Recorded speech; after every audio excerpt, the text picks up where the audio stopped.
हाँ तो मेरे प्यारे बच्चों, क्या हाल है? ठीक ठाक हो? कैसे हो? ठीक ठाक। मेरे प्यारे बच्चों, रविंद्र ऑनलाइन क्लास प्लेटफॉर्म पर मैं रविंद्र सर आप तमाम प्यारे बच्चों का स्वागत करता हूँ। आदाब, राधे राधे, मेरा प्यार भरा नमस्कार। तो आप उम्मीद है आज मैं आप लोगों के बीच कल जो मैंने पढ़ाया था क्लास 10th के बायोलॉजी का चैप्टर नंबर 1 जीवों में पोषण, उम्मीद है आप लोगों ने ठीक ढंग से देख लिया होगा, समझ लिया होगा।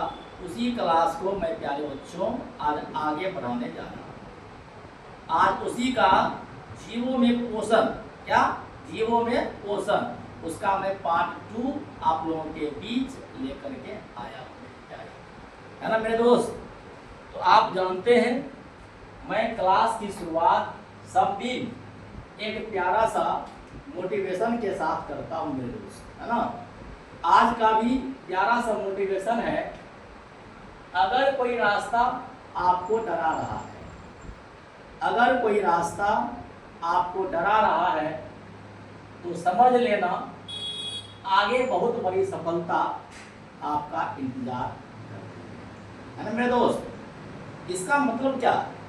इस मोटिवेशन का मतलब है कि व्यक्ति को डरने की जरूरत नहीं है, मेहनत करने की आवश्यकता है। समझ करके कठिन परिश्रम करके आप क्या करो, मेहनत करो, मेहनत करो। जितना कठिन मेहनत आप कर रहे हो उतना ही शानदार जानदार सफलता आपका वेट कर है ना मेरे प्यारे बच्चों। आज मैं क्लास 10th का जीवों में पोषण विषय जीव विज्ञान, इसका मैं टॉपिक लेकर आया हूँ दोस्त। तो पहला टॉपिक तो आज का कहा जाए, फर्स्ट टॉपिक है जैव प्रक्रम। मैं आपको समझा रहा हूँ मेरे दोस्त,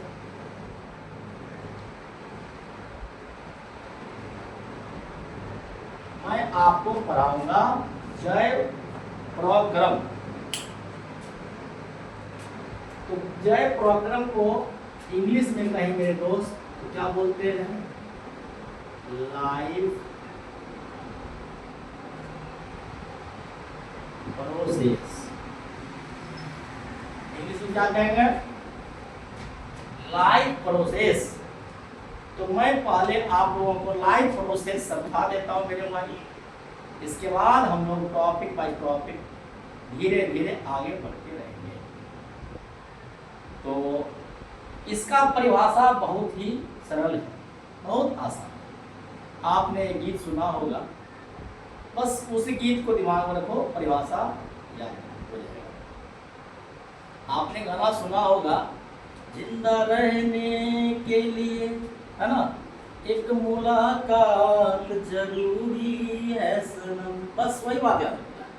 यानी कि जीवन जीने के लिए हम लोगों को जिन चीजों की आवश्यकता है, मनुष्य को या किसी जीवों को जीवित रहने के लिए, जीने के लिए जिन चीजों की आवश्यकता होती है मेरे दोस्त, वही कहलाता है लाइफ प्रोसेस। लाइफ प्रोसेस समझ में आ गया? तो मेरे प्यारे बच्चों सीधा बोल देंगे, लाइफ प्रोसेस का मतलब क्या? किसी जीव को जीवित रखने के लिए, जीवित रहने के लिए जो आवश्यक होती है। आइए मेरे प्यारे बच्चों जैव प्रक्रम देखते हैं। किसी जीव को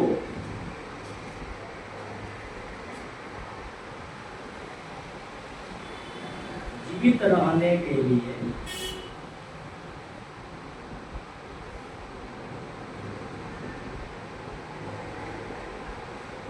किसी जीवों को जीवित रहने के लिए जिसकी आवश्यकता होती है,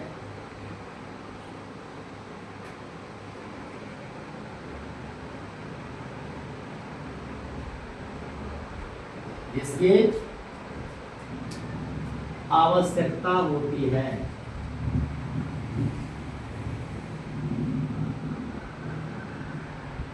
भाई क्या कहलाता है? जय पराक्रम का।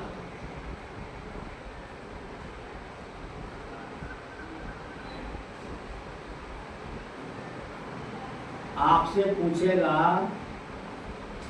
जय पराक्रम क्या है, आप क्या बताओगे मेरे भाई? किसी भी जीव को जीने के लिए जिसकी आवश्यकता होगी, बस वही है जय पराक्रम। मतलब जिसके बिना हम नहीं रह सकते, जिसके बिना हम लोग जीवित नहीं रह सकते, एकदम नेसेसरी है, आवश्यक है, वही है जय पराक्रम। इंग्लिश में कहें तो लाइफ प्रोसेस। आइए जय पराक्रम का परिभाषा देखते हैं। किसी जीव को जीवित रहने के लिए अर्थात जीने के लिए जिसकी आवश्यकता होती है, ठीक है, जीने के लिए जो आपको नेसेसरी है, आवश्यक है, अनिवार्य है, क्या कहलाता है मेरे भाई? यही कहलाता है जय पराक्रम, है ना। इंग्लिश में कहे तो यही कहलाएगा लाइफ प्रोसेस। आया समझ में? अब यहाँ प्रश्न बनता है,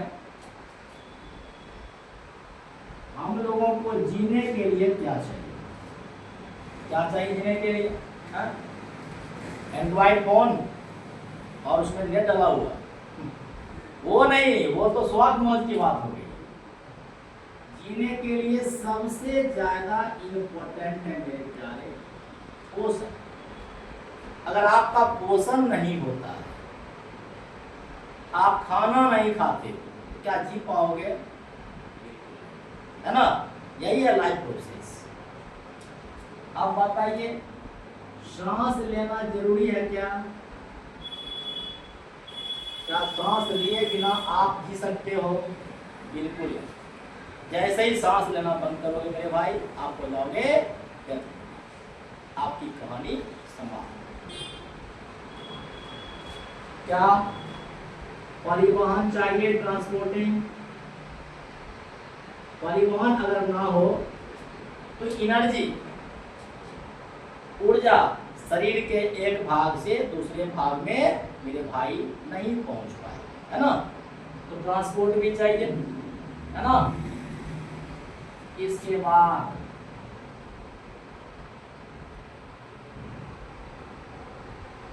क्या उत्सर्जन चाहिए? बिल्कुल।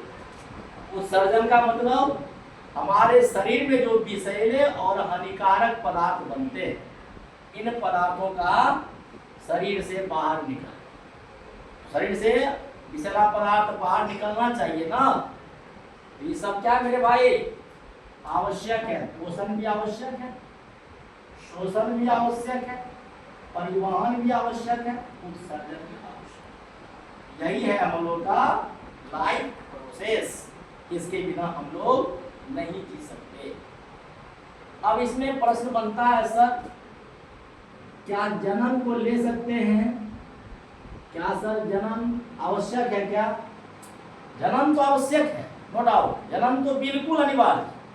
यदि रिप्रोडक्शन नहीं हो, रिप्रोडक्शन नहीं हो तो धीरे धीरे क्या हो, जीवों की संख्या घटती चली जाएगी और आने वाले समय में ऐसा होगा जब जीव बचेगा ही, पूरी की पूरी प्रजाति समाप्त। जन्म जीव के लिए अनिवार्य है, लेकिन लाइफ प्रोसेस में मेरे दोस्त जन्म नहीं आता है। मैं इसे क्रॉस कर देता हूं। जीव के लिए जन्म तो अनिवार्य है, नो डाउट, लेकिन लाइफ प्रोसेस में जन्म नहीं आता। सोचो जरा 1%, जिन जीवों का रिप्रोडक्शन नहीं होता है, क्या वे जीवित नहीं रहते हैं? क्या है? रहते हैं या नहीं? धरती पर जितने भी जीव है क्या सबका रिप्रोडक्शन होता ही होता है? बहुत सारे ऐसे जीव आपके मोहल्ला में, समाज में नजर घुमाकर देखो, बहुत ऐसा जीव आपको मिलेगा जिसका जन्म नहीं हुआ। क्या वो जिंदा नहीं है? बिल्कुल जिंदा है। तो जन्म का जिंदा रहने से कोई संबंध नहीं है। हाँ, संख्या बढ़ाने से, अपनी प्रजाति में वृद्धि करने से संबंध है। तो मुझे लगता है आप लोग लाइफ प्रोसेस समझ में आपको ठीक ढंग से आ गया होगा मेरे दोस्त। अगर समझ में आ गया तो मैं वही कहूँगा, मेरे इस चैनल को अपने दोस्तों के बीच जितना ज़्यादा से ज़्यादा हो मेरे भाई क्या करें, शेयर करें, है ना, लाइक करें, सब्सक्राइब करें, और मेरा क्लास मेरे भाई कैसा लगता है निश्चित रूप से करें। मैं देखता हूँ हर एक वीडियो में हमारा ये परसेंटेज डाउन हो पा रहा है। आप लोग थोड़ा इस पर एक्टिव होकर काम करें। तो लाइव प्रोसेस समझ गए क्या? मैंने पिछले क्लास में आपको बताया था कोशिका के बारे में। कोशिका बताओ, जीवों के रचनात्मक और क्रियात्मक इकाई को कोशिका, या परिभाषा मिल देना नहीं। कोशिका के आधार पर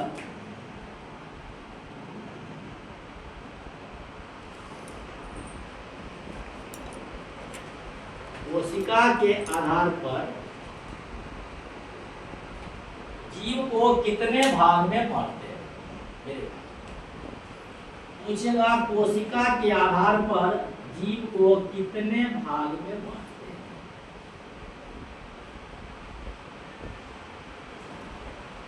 क्या करते हैं? जीव को कितने भाग में बांटते हैं मेरे भाई? कोशिका के आधार पर जीव को कितने भाग बांटते हैं? याद है मेरे भाई, इसे बांटते हैं दो भाग, है ना। कोशिका के आधार पर जीव को कितने भाग में बांटेंगे मेरे दोस्त? इसे बांटते हैं दो भाग, है ना। एक होता है एक कोशिकीय,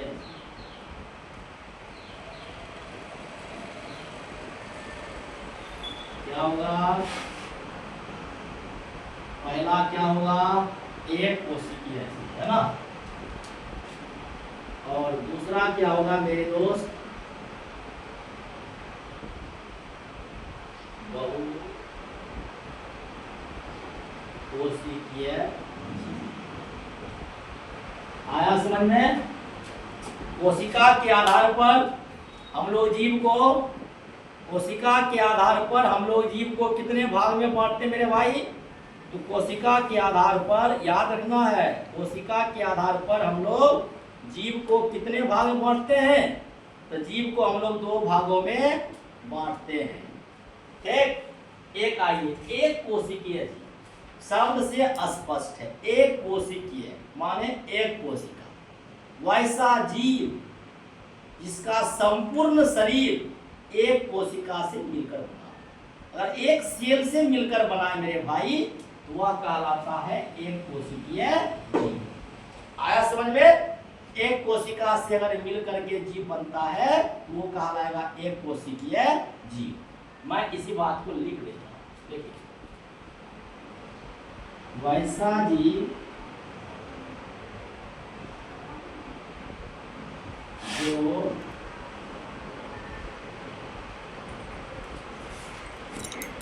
एक कोशिका से मिलकर बना होता है।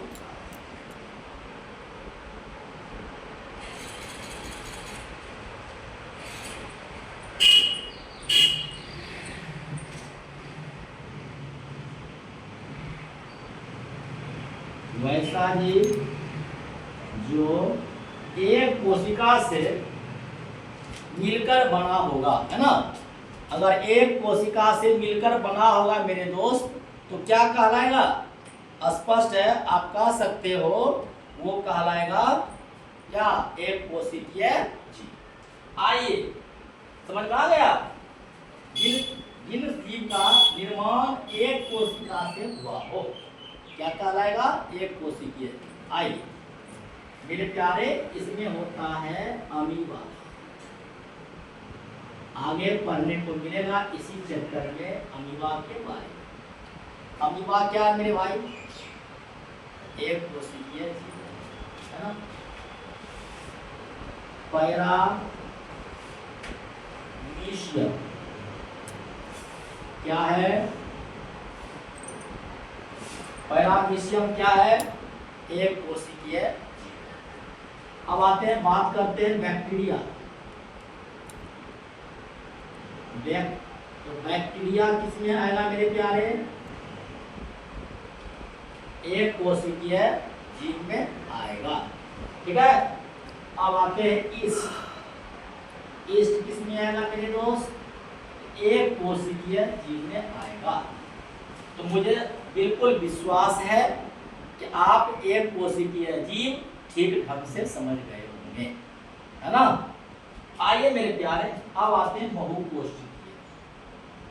बस थोड़ा सा दिमाग लगा दीजिए। वैसा जीव जिसका शरीर अनेक कोशिका से मिलकर बना। बस बहु को आप समझ जाइए अनेक। क्या समझेंगे मेरे दोस्त? बहु को आप समझ जाइए अनेक, है ना। क्या बोलेंगे?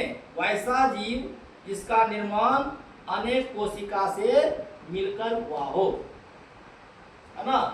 वैसा जीव जिसका निर्माण अनेक कोशिका से मिलकर हुआ हो, क्या कहलाएगा? क्या कहलाएगा?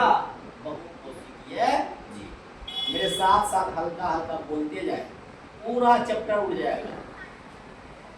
आइए मैं लिख देता हूं। वैसा जीव जो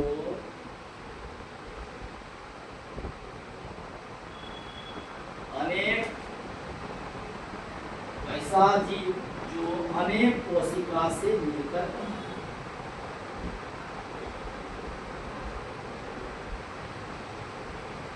वैसा जीव जो अनेक कोशिका से मिलकर, अगर अनेक कोशिका से मिलकर बना होगा मेरे प्यारे, क्या होगा? बहुकोशिकीय जीव होगा। एक कोशिका से मिलकर बनेगा, एक कोशिकीय जीव होगा। अनेक कोशिका से मिलकर बनेगा, बहुकोशिकीय जीव होगा, है ना। आइए, आप पेड़ पौधे को देख रहे हैं। क्या पेड़ पौधा का निर्माण एक ही कोशिका से हुआ है? क्या पेड़ पौधा का निर्माण एक ही कोशिका से मिलकर हुआ है क्या मेरे प्यारे? बिल्कुल नहीं, अनेक कोशिका से मिलकर के हुआ है ना। अब आप जानवर की बात कर लीजिए, क्या हो जाएगा मेरे प्यारे? ये सब चीज आपका बहुकोशिकीय में आएगा। तो क्या बहुकोशिकीय जीव आपके समझ में आया? मैं एक बार रिकैप करवा देता हूं, जरा बोर्ड को देखें। बोर्ड को देखिए एक बार बढ़िया से, मैं आपको दिखा देता हूं, फिर से रिकैप करवा देता हूं मेरे प्यारे। आपसे लाइव प्रोसेस पूछेगा, आप सिंपल सी बात समझा देंगे। आप कह सकते हैं जीवित रहने के लिए जो बहुत आवश्यक है, जय पुराकर कोशिका के आधार पर जीव को बांटते हैं दो भाग में। एक कोशिका से मिलकर बनेगा एक कोशिकीय जीव, और अनेक कोशिका से मिलकर बनेगा बहुकोशिकीय जीव। आया समझ में मेरे प्यारे? आइए आगे देखते हैं, है ना। पेड़ पौधे के पत्ते का रंग कैसा होता है? लाल, ब्लू, पीला, हरा। आपके सिलेबस में बताता है हरा, है ना। तो पेड़ पौधे के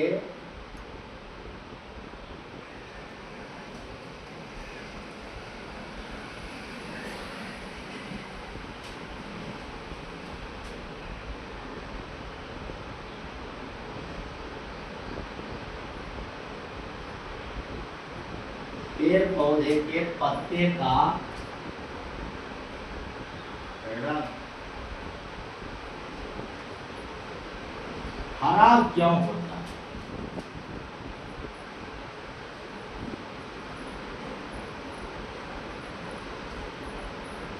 ये सारे प्रश्न हो सकता है मेरे प्यारे आपसे, या तो MCQ बना लेगा या आपको उठा के डाल देगा मेरे प्यारे 2 नंबर में 2 अंक शॉर्ट क्वेश्चन में दे देगा।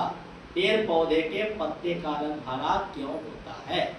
आप सीधा जवाब देंगे पेड़ पौधे के पत्ते का रंग हरा क्लोरोफिल, या इसी को बोलते हैं पर्णहरित। क्लोरोफिल या पर्णहरित के कारण पेड़ पौधे के पत्ते का रंग कैसा होता है मेरे दोस्त? हरा होता है। अगर पूछा जाए पेड़ पौधे के पत्ते का रंग कैसा होता है, आप जवाब देंगे हरा। क्यों होता है? इसका मेन कारण है क्लोरोफिल। पेड़ पौधे के पत्ते का रंग हरा होता है, क्यों होता है? क्लोरोफिल के कारण।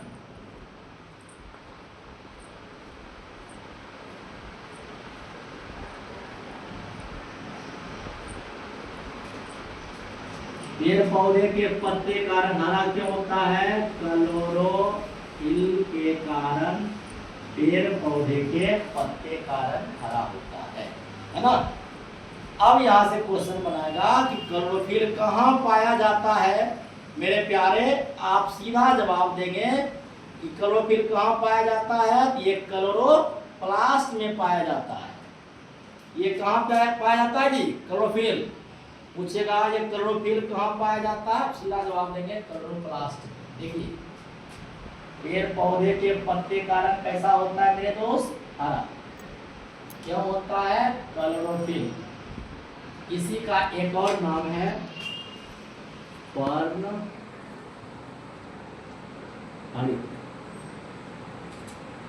पूछेगा क्लोरोफिल कहाँ पाया जाता है? ये पाया जाता है क्लोरोप्लास्ट।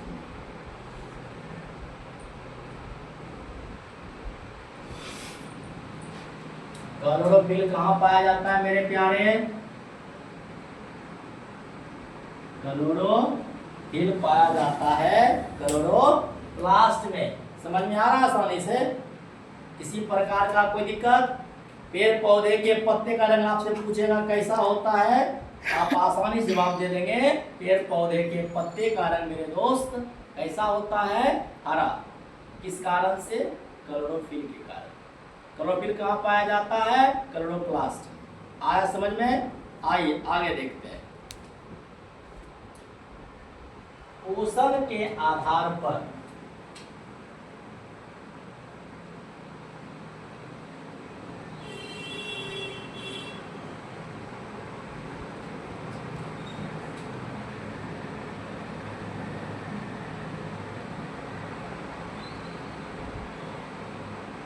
के आधार पर पौधे को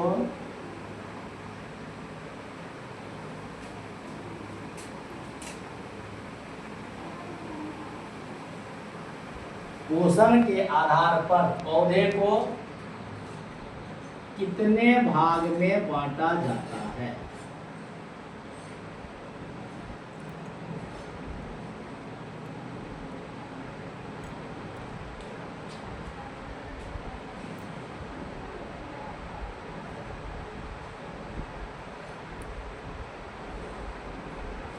पोषण के आधार पर आपसे पूछेगा पौधे को कितने भाग में बांटते हैं।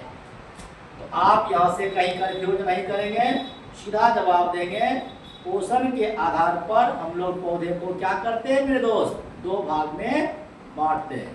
कितने भाग में? 2 भाग में। एक हो जाता है स्वपोषी और एक होता है परपोषी। क्या मैं लिख देता हूँ? पोषण के आधार पर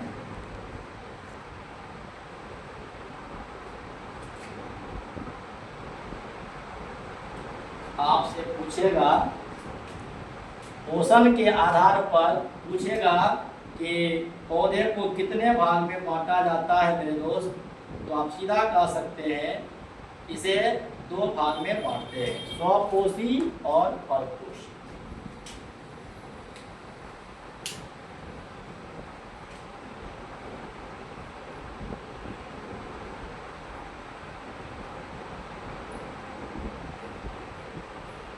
पोषण के आधार पर पौधे को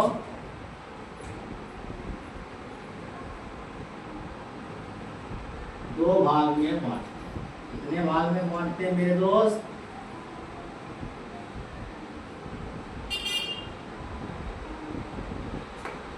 पौधे को बांटते हैं दो भाग, है ना। एक होता है मेरे दोस्त स्वपोषी,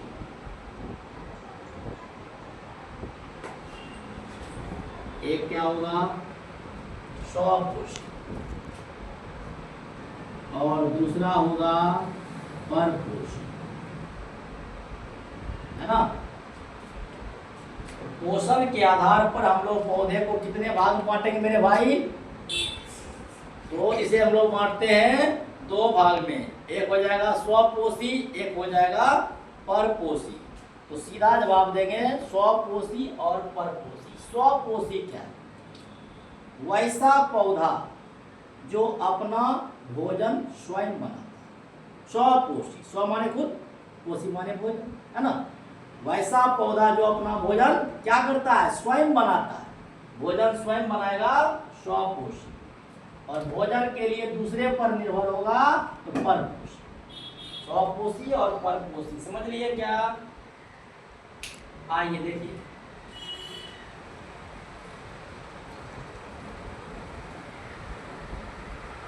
वैसा पौधा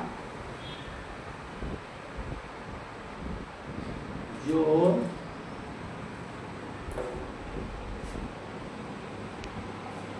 अपना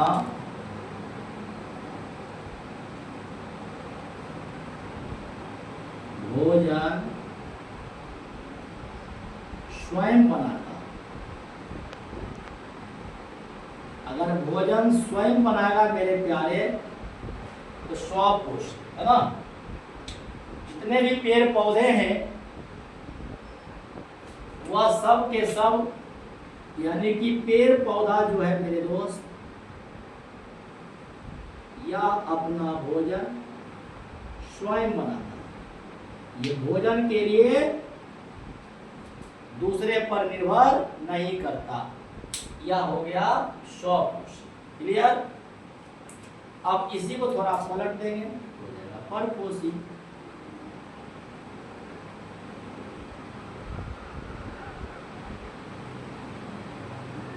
वैसा पौधा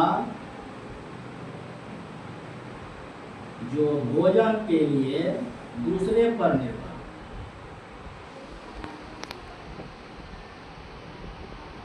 जो भोजन के लिए दूसरे पर निर्भर। अगर भोजन के लिए दूसरे पर निर्भर है मेरे प्यारे, तो क्या कहलाएगा? क्या कहलाएगा? ये कहलाएगा परपोषी, है ना। इसका प्यारा सा एग्जाम्पल है अमरवेल। अमरवेल ये परपोषी है मेरे प्यारे, परपोषी। इसमें मैं बता दूं जड़ नहीं होता। ये ऐसा पौधा है इसमें जड़ नहीं होता। ये किसी दूसरे पौधे पर निर्भर करता है, और जिस पौधे पर निर्भर करता है, जिस पौधे पर टिका होता है, उसी पौधे के जड़ से इसे भोजन वगैरह प्राप्त हो जाता है। तो परपोषी मुझे लगता है आप आसानी से समझ लिए होंगे। तो पौधे को हम लोग कितने भाग बांटते हैं मेरे भाई? पौधे को कितने भाग बांटते हैं? पोषण के आधार पर पौधे को बांटते हैं मेरे दोस्त दो भाग में, एक स्वपोषी और दूसरा परपोषी, है ना। तो सिंपल सी बात है। अब हम लोग पढ़ेंगे प्रकाश संश्लेषण के बारे में। परीक्षा के लिए इंपॉर्टेंट क्वेश्चन है।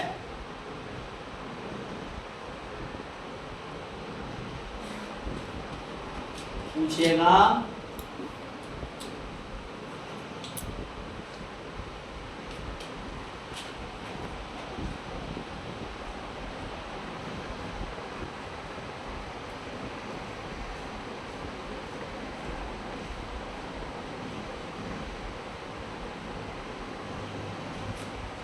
पूछेगा प्रकाश संश्लेषण क्या है, तो आप सीधा जवाब देंगे प्रकाश संश्लेषण क्या है मेरे भाई, यह एक जैविक क्रिया है। क्या है? यह एक जैविक क्रिया है जो सूर्य के प्रकाश, पेड़ पौधे सूर्य के प्रकाश के ऊर्जा का उपयोग करके, सूर्य के प्रकाश का उपयोग करके क्या, सूर्य के प्रकाश और कार्बन डाइऑक्साइड और जल को क्या करते हैं, ग्लूकोज और ऑक्सीजन में बदल देते हैं। प्रकाश संश्लेषण का परिभाषा देगा, सीधा पूछेगा कि प्रकाश संश्लेषण क्या है, सीधा कहेंगे आप, क्या बोलेंगे, यह एक जैविक क्रिया है। इसमें क्या होता है, पेड़ पौधे सूर्य के प्रकाश की ऊर्जा का उपयोग करके कार्बन डाइऑक्साइड, जल ग्लूकोज और ऑक्सीजन में बदल देते हैं।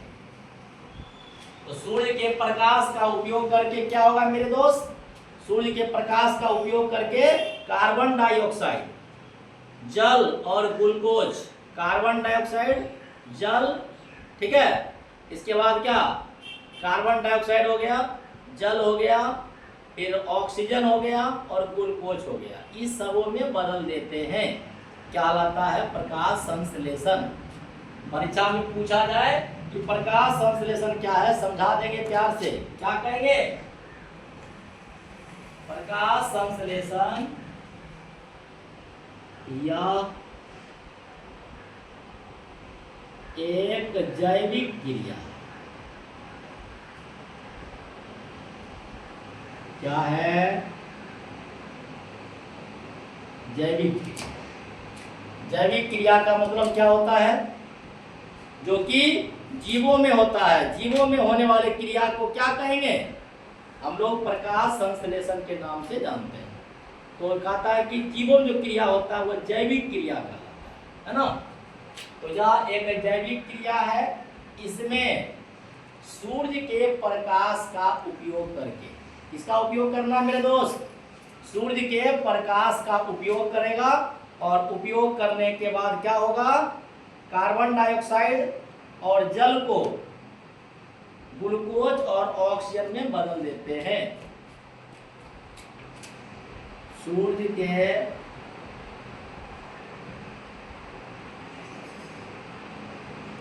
प्रकाश का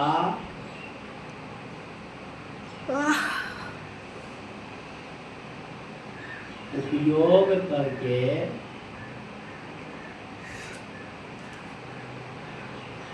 जल,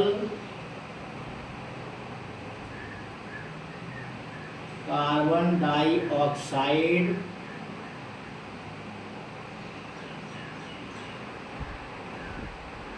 को, इस सब को क्या करेगा, ग्लूकोज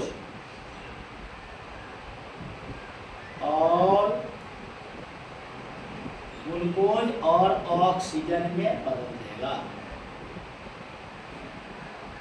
ऑक्सीजन में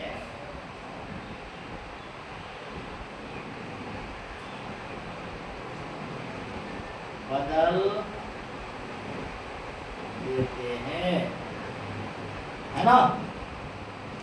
क्या कहलाएगा, प्रकाश संश्लेषण कहलाएगा।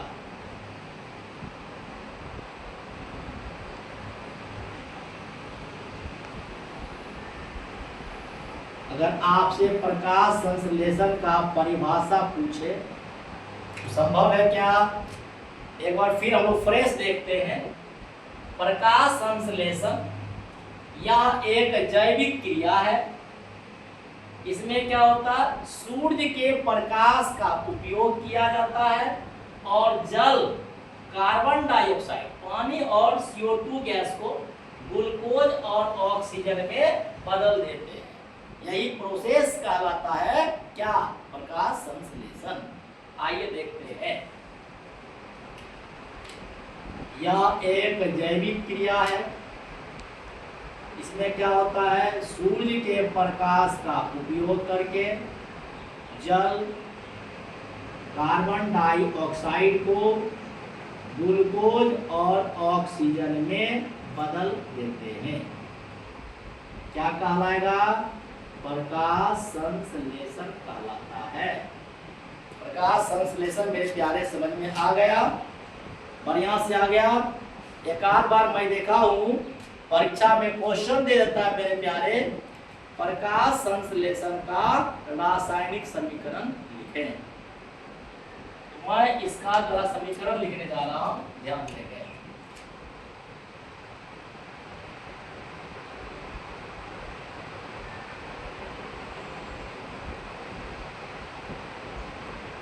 आपसे क्वेश्चन देगा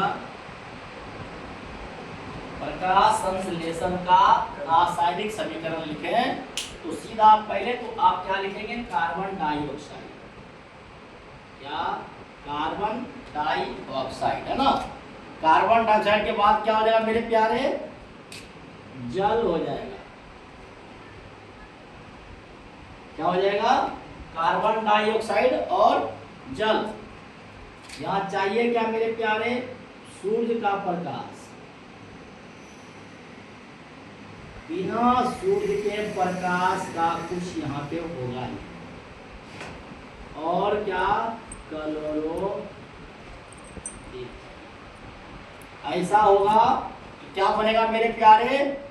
बन जाएगा ग्लूकोज C6H12O6। क्या बनेगा?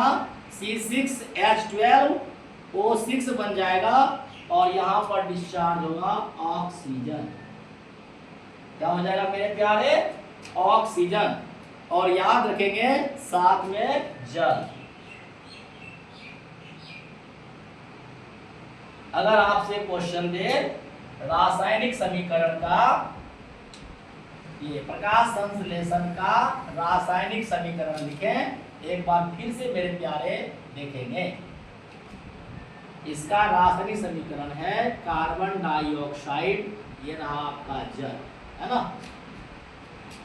और उपयोग किसका हो रहा है? सूर्य का प्रकाश। तो सूर्य के प्रकाश में क्या चेंज हो रहा है? जो मैंने कहा था ऊपर, जल और कार्बन डाइऑक्साइड, जल और कार्बन डाइऑक्साइड ये बदल रहा है। बदल किसमें रहा मेरे प्यारे? ग्लूकोज में बदल रहा है। किसमें? ग्लूकोज में। और किसमें बदल रहा है मेरे प्यारे? ऑक्सीजन में बदल रहा है। जो मैं यहाँ लिखा हूँ इसी को मैंने रिएक्शन में लिखा दिया। बस यही है प्रकाश संश्लेषण का रासायनिक समीकरण। इसमें सबसे इंपॉर्टेंट बात दो है। एक है ग्लूकोज का आपसे सूत्र पूछा जा सकता। ग्लूकोज का सूत्र पूछेगा C6H12O6। एक दो बार मैं देखा हूं ये क्वेश्चन पूछता है प्रकाश संश्लेषण क्रिया में उपोत्पाद, हिंदी नाम है उपोत्पाद।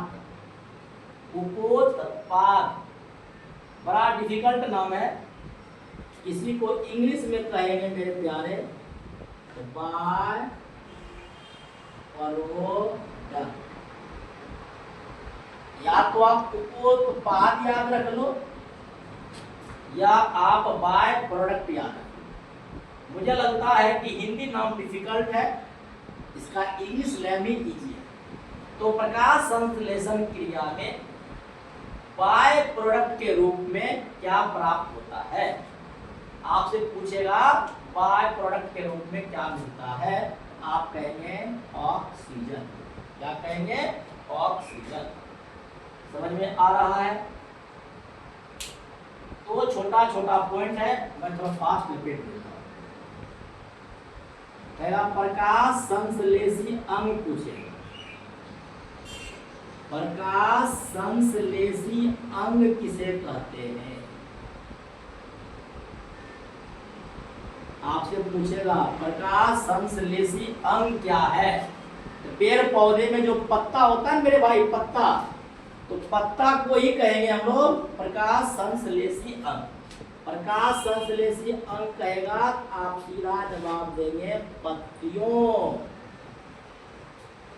पत्तियों को हम लोग कहेंगे प्रकाश संश्लेषी अंग। और क्या करेगा, अंग के जगह थोड़ा सा कर देगा प्रकाश संश्लेषी अंगक। क्या कहेगा, अंगक। तो बच्चे हमारे कंफ्यूज कर जाते, प्रकाश संश्लेषी अंगक। आपसे प्रकाश संश्लेषी अंगक पूछेगा मेरे दोस्त। क्वेश्चन को देखना, अंग पूछ रहा है या अंगक। अगर अंग पूछेगा तो आप क्या कहेंगे, पत्ती। क्या कहेंगे, पत्ती। और अंगक कहेगा तो आप कहेंगे हरित लवक।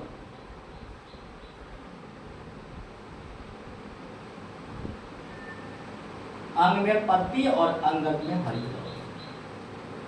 आशा है यहां तक आपको आसानी से मेरे प्यारे समझ में आ गया होगा। तो मैं यही कहना चाहूंगा, यहाँ तक आपने मेरे क्लास को अच्छा से समझ लिया मेरे दोस्त। तो मेरे चैनल को आप क्या करें, ज़्यादा से ज़्यादा शेयर करें, लाइक करें, सब्सक्राइब करें। यह करना बहुत आवश्यक है मेरे दोस्त। इससे मेरा भी हौसला बढ़ता है और आपका भी क्लास सुचारू रूप से चलता रहेगा। तो मेरे प्यारे, अब प्रश्न है प्रकाश संश्लेषण के लिए क्या क्या आवश्यक है। देखिए मैं समझा दे रहा हूं।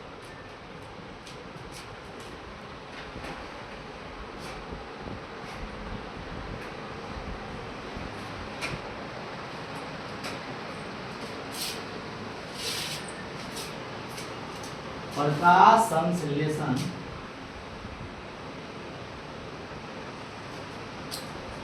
के लिए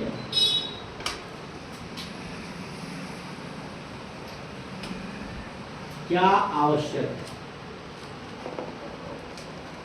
आपसे पूछेगा प्रकाश संश्लेषण के लिए मेरे प्यारे क्या जरूरी है, तो आप सीधा कहेंगे क्या चाहिए। तो सबसे पहले कहेंगे पर्णहरित। क्या चाहिए मेरे प्यारे, प्रकाश संश्लेषण के लिए सबसे पहले चाहिए पर्णहरित, है ना। इसका एक और नाम है क्लोरोफिल। क्या चाहिए, प्रकाश संश्लेषण के लिए क्या चाहिए, पर्णहरित चाहिए। क्या चाहिए, पर्णहरित चाहिए। इसी का एक और नाम क्या है, क्लोरोफिल। और दूसरा चाहिए कार्बन डाइऑक्साइड।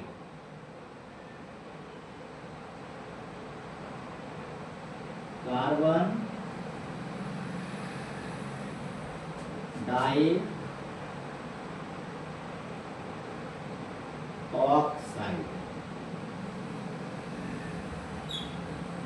तीसरा क्या चाहिए मेरे प्यारे,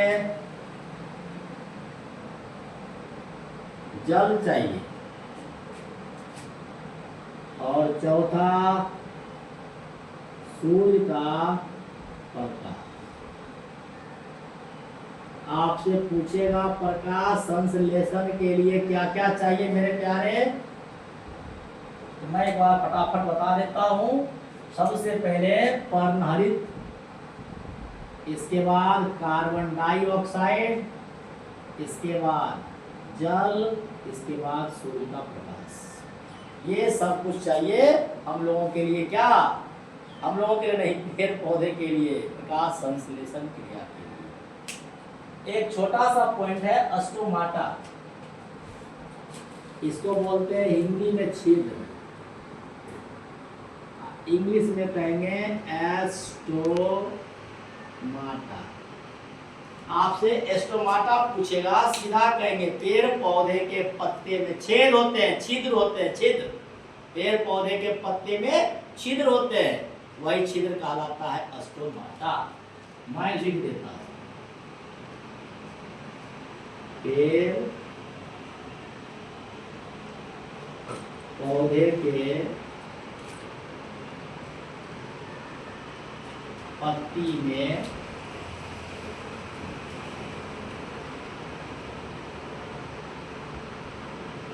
पेड़ पौधे के पत्ती में क्या होता है मेरे भाई, पेड़ पौधे के पत्ती में छिद्र होता है ना। और यही छिद्र कहलाता है एस्टोमाटा। माटा। कुछ भी पूछेगा मेरे प्यारे, दिक्कत होगा आप लोगों को क्या? बिल्कुल दिक्कत वाली बात कहीं से नहीं है। जरा एक बार मैं बोर्ड पर फ्लैश करता हूँ, आप लोग सही देखिए, पूरा रिकैप कर लीजिए खुद से, धीरे धीरे दिखा दीजिए, थोड़ा धीरे धीरे देखिए क्या हो रहा है, क्या क्या मैंने पढ़ाया, फटाफट आप लोग देख लीजिए एक बार।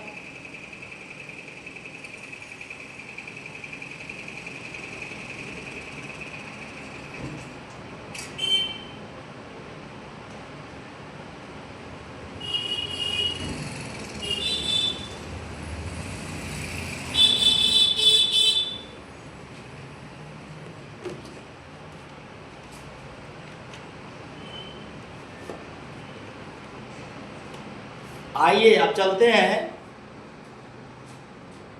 अमीबा के बारे में। थोड़ा अमीबा का मैं डिटेल्स बता देता हूं। हो सकता है आपसे क्वेश्चन दे दे मेरे प्यारे। आप लोगों ने देख लिया होगा पूरा हिसाब किताब मैंने जो पढ़ाया। अमीबा का पोषण कैसे होता है मैं आपको बताने जा रहा हूं। इसका पोषण कैसे होता है, इसका पोषण मेरे प्यारे अमीबा का। तो सबसे पहला पॉइंट आप यह समझें कि अमीबा जो है यह एक कोशिकीय जीव, जो पीछे आपने पढ़ा भी था। क्या है मेरे प्यारे प्यारे, या एक कोशिकीय जीव। क्या अमीबा जो है यह एक प्रकार का एक कोशिकीय जीव है। आपको पता मेरे दोस्त, यह क्या है, एक कोशिका से मिलकर के बना हुआ है। कहीं कोई दिक्कत वाली बातें नहीं है मेरे दोस्त। इसके बाद यह सरल प्राणी समपोषी जीव है। क्या है ये? सरल प्राणी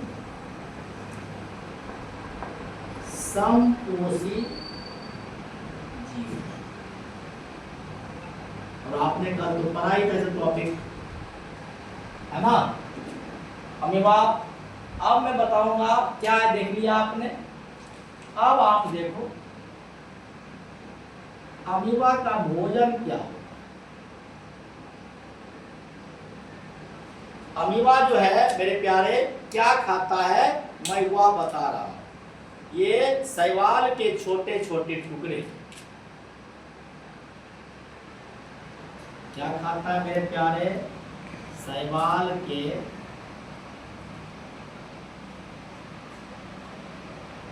छोटे छोटे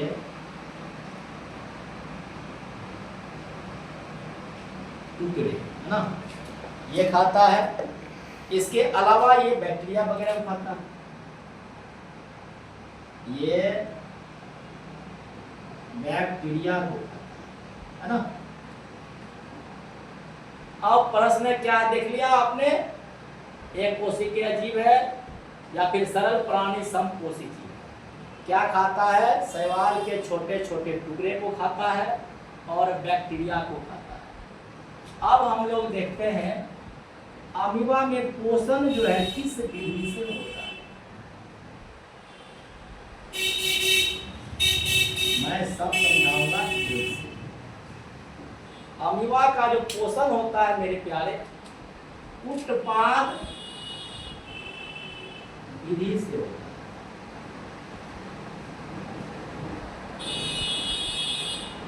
ये सब हो सकता है मेरे प्यारे आपको एमसीक्यू में काम करेगा।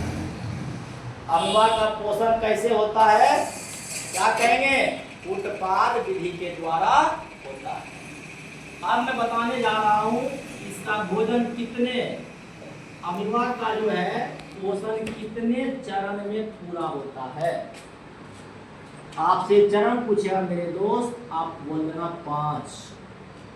अमीबा का जो है पोषण कितने चरणों में पूरा होगा मेरे प्यारे, तो इसका 5 चरण होता है मेरे दोस्त। मैं 5 चरण का नाम आपको बारी बारी से बता देता हूं, है ना। इसका 5 जो है पोषण कितने चरण में होता है मेरे प्यारे, 5 चरण। पहला होता है अंतर्ग्रहण। क्या? अंतर्ग्रहण। दूसरा होगा मेरे दोस्त पाचन। पहला क्या होगा? आपने क्या पढ़ा पहले? अंतर्ग्रहण। और दूसरा आपने क्या पढ़ा? पाचन। फिर हो जाएगा अवशोषण। अवशोषण, है ना? और 4 में होता है स्वांगीकरण।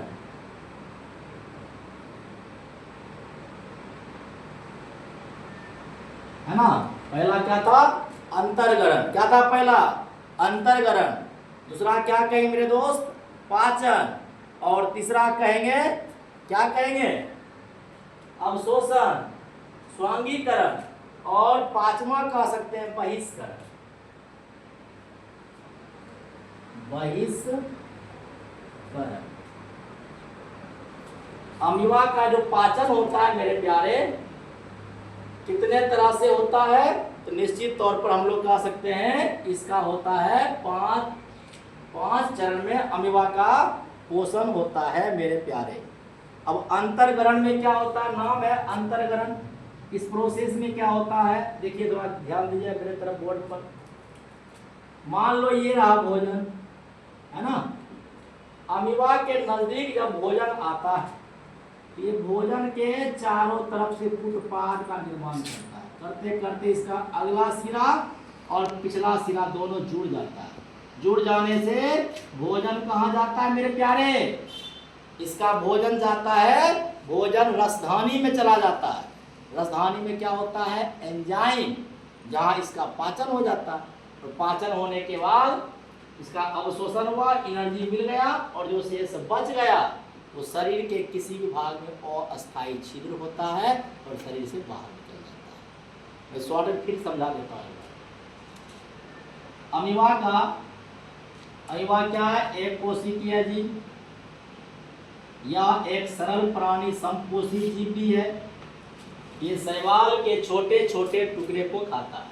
क्या करता है? शैवाल के छोटे छोटे टुकड़े को खाता है, और ये बैक्टीरिया को खाता है ना? तो इसके बाद इसका जो भोजन होता है, पहला चरण क्या है? क्या पहला चरण? अंतर्ग्रहण। अंतर्ग्रहण में क्या होता है मेरे प्यारे? मैंने तुरंत कहा, सामने आता है भोजन। भोजन आता है तो भोजन के चारों तरफ से बनता है फुटपाथ। फुटपाथ बनने से क्या होता है? उसका अगला सिरा और पिछला सिरा दोनों आपस में जुड़ जाता है। जुड़ जाने से भोजन कहाँ चला जाता है? अमीबा के अंदर। और अंदर चला गया तो ये कहलाता है मेरे प्यारे अंतर्ग्रहण। और वहां जाने के बाद भोजन कहाँ पहुंचा मेरे दोस्त? ये पहुंच गया रसधानी में। कहाँ गया? रसधानी। यहाँ निकलता है मेरे दोस्त एंजाइम, और एंजाइम निकलने के बाद यहाँ पर क्या होता है? अमीबा में भोजन का पाचन होता है। क्या होता है मेरे दोस्त? पाचन होता है। पाचन जब हो जाता है, इसका तीसरा फेज है अवशोषण। क्या है? अवशोषण में क्या होता है मेरे प्यारे? खाना पच गया, यहाँ एब्जॉर्ब हो गया। एब्जॉर्ब होने के बाद क्या होता है? जब एब्जॉर्ब हो गया मेरे प्यारे, तो निश्चित तौर पर क्या एब्जॉर्ब होने के बाद यहाँ पर एनर्जी जो है पूरे शरीर में वितरित हो जाता है। यहाँ एनर्जी एब्जॉर्ब, बचा हुआ भोजन का क्या हो गया? अवशोषण हो गया। अवशोषण माने एब्जॉर्ब हो गया। ये हो गया एब्जॉर्ब। और स्वांगीकरण का मतलब होता है ऊर्जा शरीर के एक भाग से दूसरे भाग में चला गया। बहिष्करण का मतलब है जो भाग नहीं पचा, भोजन का जो भाग नहीं पचा। तो इसमें क्या होता है? अमीबा में एक अस्थायी छिद्र होता है, और यह भोजन बाहर, अपचा हुआ भोजन बाहर निकल जाता है। तो मेरे प्यारे मैंने अमीबा का पोषण भी आपको समझा दिया। मेरा क्लास कैसा लगा? अच्छा लगा? निश्चित तौर पर आप लोग समझ गए होंगे, पूरा आशा है, विश्वास भी है। तो आप मेरे चैनल को सब्सक्राइब कर दें, लाइक कर दें, ज़्यादा से ज़्यादा कमेंट करें और शेयर भी अपने मित्रों को कर दें। मेरे प्यारे, बहुत बहुत धन्यवाद।